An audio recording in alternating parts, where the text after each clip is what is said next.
Oh, hey guys, it's Mr. D. I'm just catching up on some organic chemistry reading while I was waiting for your class. Looks like it's time to learn about dihybrid crosses, isn't it? Let's go. There we go, there we go. All right, guys, so last time we learned about different traits, right? So we talked about one trait being maybe fur color or eye color or something like that. Today we're going to learn about what's called a dihybrid cross. So a dihybrid cross is when we are talking about two different traits at the same time. So what we're going to talk about today is pea color, right? So we could be either green or yellow pea color, right? So we're going to use the same letter for both, right? Capital G being the dominant over the recessive yellow, right?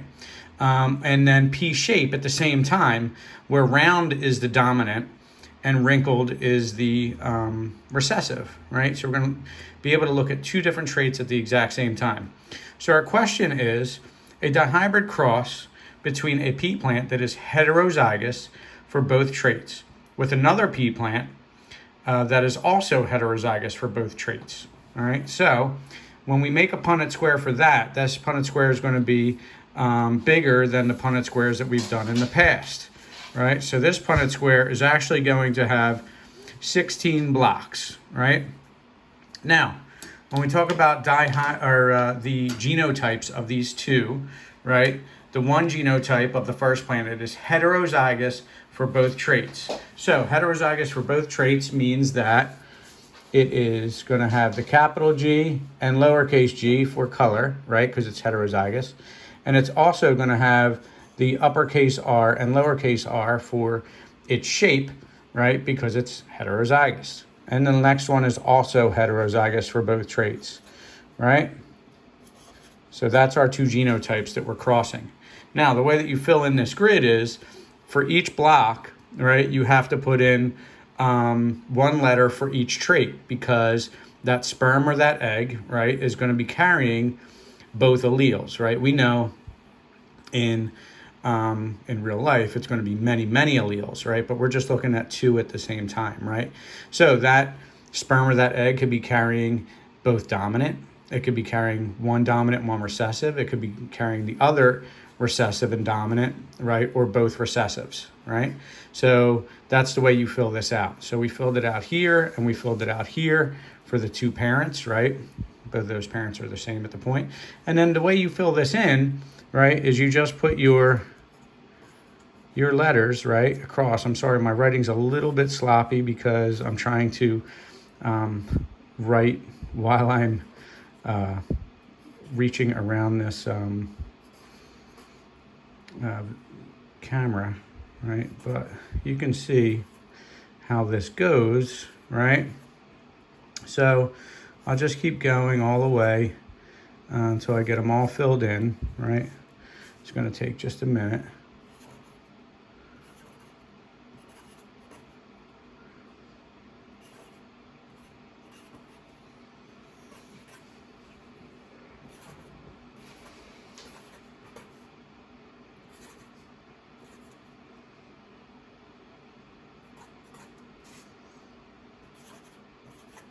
Now, if you notice, the way I've been doing it is I always put the dominant first.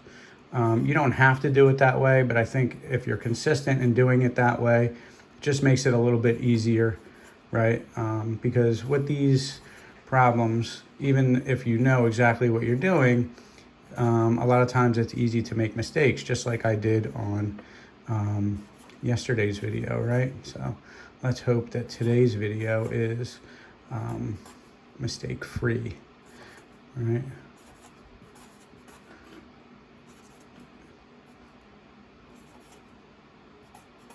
All right, so now we're filled in, right? So this is our whole dihybrid cross. And if we look at it, well, dominant, everything's dominant, right? So our peas are going to be green and round, right?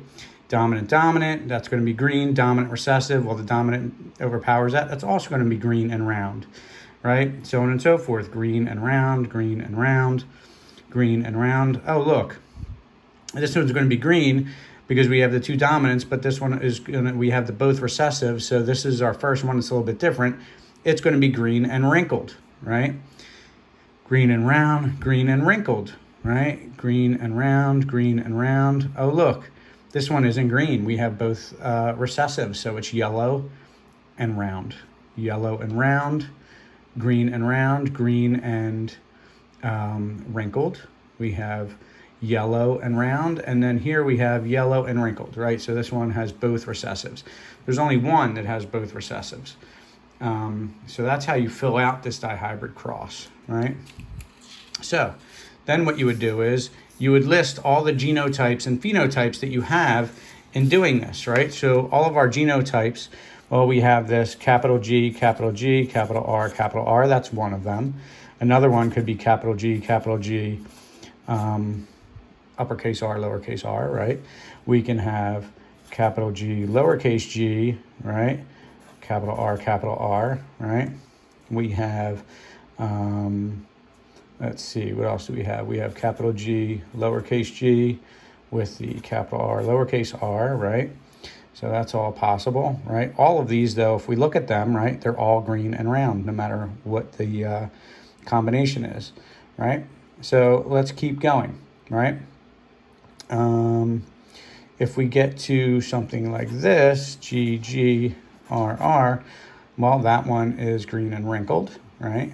If we have G, G, like that, R, R, that one's also green and wrinkled, right?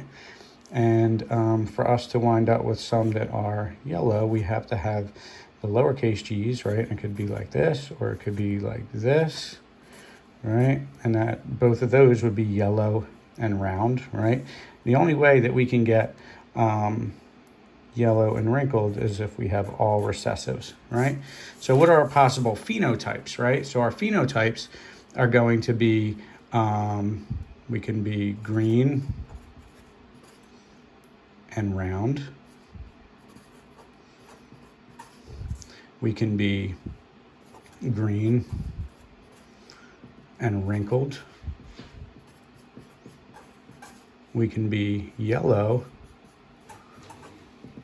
and round, or we can be yellow and wrinkled, right? And then the only other information that I would like when you guys do these, because there's going to be a worksheet that follows this, what I'd like you to tell me is how many of each that you have, right?